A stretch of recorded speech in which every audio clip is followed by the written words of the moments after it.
हर हर महादेव शंभु।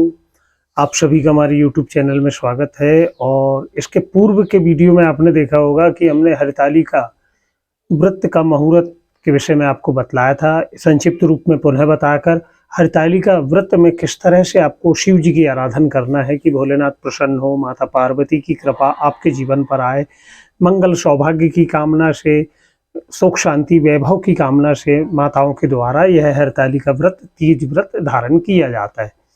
तो आने वाले 6 सितंबर शुक्रवार के दिन प्रातःकालीन बेला में हस्त नक्षत्र है।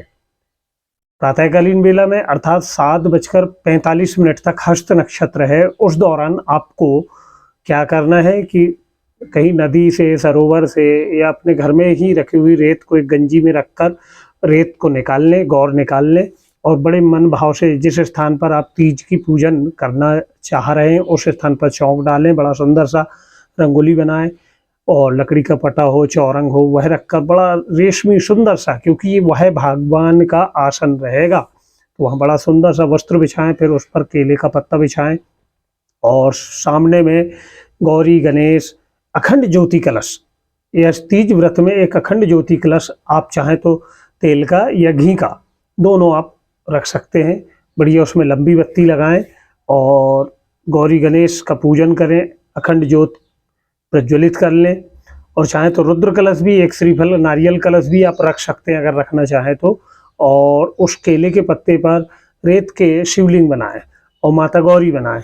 इस तरह उनका भी आपको विधिवत पूजन, पंचोपचार से पूजन, दूध, दही, घी, शक्कर, शहद, अमृत, कच्चा धागा, वस्त्र निमित्त माता जी को चुनरी, बड़ी सुंदर सी चुनरी, श्रृंगार की सामग्री आपको अर्पण करना है। शिव जी को जनोई अर्पण कराना है और गुलाल है, अबीर है, बुक्का है, भस्म है, शमी पत्र है, भांग है, यह सभी शिव जी को अर्पण करके भगवती को भी जो आप श्रृंगार सामग्री अर्पण करें तो उसमें एक लाल फूल अवश्य रख लें। अगर लाल फूल ना हो तो उसे कुमकुम लगाकर आप लाल कर लें और उस श्रृंगार सामग्री में रखकर अपनी चुनरी या साड़ी के छोर, आखिरी का जो छोर रहता है उससे लेकर भगवती से प्रार्थना करें कि माँ भगवती, मैं यह अखंड सौभाग्य की मंगल कामना से, सौभाग्य प्राप्ति की कामना से, घर में वैभव, धन धान की परिपूर्णता हो, इस निमित्त आज हस्त नक्षत्र में आपको यह श्रृंगार सामग्री अर्पण कर रही हूँ। जैसा कि आपको मालूम है कि तीज तिथि का पूजन हस्त नक्षत्र में बड़ा विशेष है। तो हस्त नक्षत्र केवल 7:45 तक है। उसके पश्चात क्या लग जा रहा है? चित्रा नक्षत्र। अच्छा, तीज तिथि भी 11:45 तक है। अगर हो सके तो फुलेरा जो आप बड़ा सुंदर सा प्रभु के लिए तैयार करते हैं, वह भी अगर प्रातःकालीन बेला में बांधे तो बड़ी उत्तम बात है, नहीं तो मध्याह्नकालीन बेला में बांधे या शाम के समय बांधे। और जो नैवेद्य, भोग, पकवान जो बनाते हैं आप बड़े सुंदर सुंदर भोलेनाथ के निमित्त, तो वह जब आप टोकने में रख के या किसी पात्र में रख के जब शिव जी को अर्पण करें तो ध्यान रखें कि उसमें आपको एक बेलपत्र अवश्य रखना है। बिना बेलपत्र के शिव जी का नैवेद्य अधूरा रहता है। और नैवेद्य अर्पण करने के बाद 3 बार पानी घुमाएं, प्रभु के सम्मुख रख दें और घंटी हो, डमरू हो, जो जो वाद्य यंत्र है उसके द्वारा बड़ा सुंदर से कीर्तन करें, राम नाम का कीर्तन करें।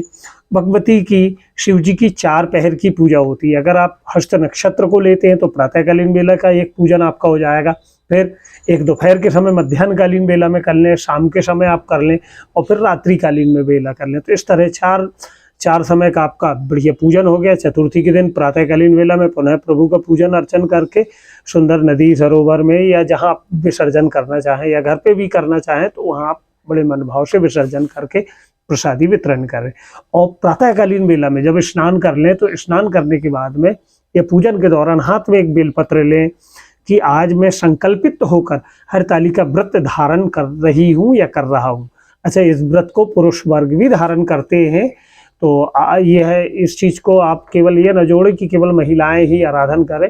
शिव जी भोलेनाथ है, अनंत फलदायी है, उनकी पूजन इस कलयुग में तो बिल्कुल आपके भाग्य में जो नहीं है वह भी शिव पूजन से आपको प्राप्त हो सकता है। बड़े मन भाव से संकल्पित होकर आप यह व्रत को धारण करें। कोशिश करें कि जब तक आप पूजन ना करें उस दौरान अगर आपके शरीर में सामर्थ्य हो तो आप जलपान ग्रहण ना करें। अगर शारीरिक अवस्था ऐसी हो तो सब शिव जी को अर्पण करके प्रसादी रूप में आप उसे ग्रहण कर सकते हैं, तो उसमें आपको कोई दोष नहीं लगेगा, क्योंकि प्रभु जो है वो है मन और भाव के भूखे हैं। और बड़ी ही सुंदर सी इसकी हरतालिका व्रत की कथा है। अगर आपके पास उस कथा की पोथी हो तो बड़े मनभाव से आप श्रवण करें, और इसके आने वाले वीडियो में हम हरतालिका व्रत की सुंदर सी कथा डालेंगे। आप चाहें तो पूरी विधिवत पंचोपचार षोडश उपचार से गौरी गणेश का पूजन कर, कलश का पूजन, शिव पार्वती का पूजन कर कथा श्रवण करें और बड़े मनभाव से भोलेनाथ की आरती करें, भगवती की आरती करें। प्रभु की कृपा आप पर बनी रहे, आपके सब मनोरथ सिद्ध हों, और यही दिव्य जानकारी हो सके तो आप अपने परिवारजनों से भी शेयर करें। और आपने हमारे यूट्यूब चैनल को सब्सक्राइब नहीं किया है तो आप सब्सक्राइब करें, जिससे आपको सही जानकारी प्राप्त हो पाए। हर हर महादेव शंभु।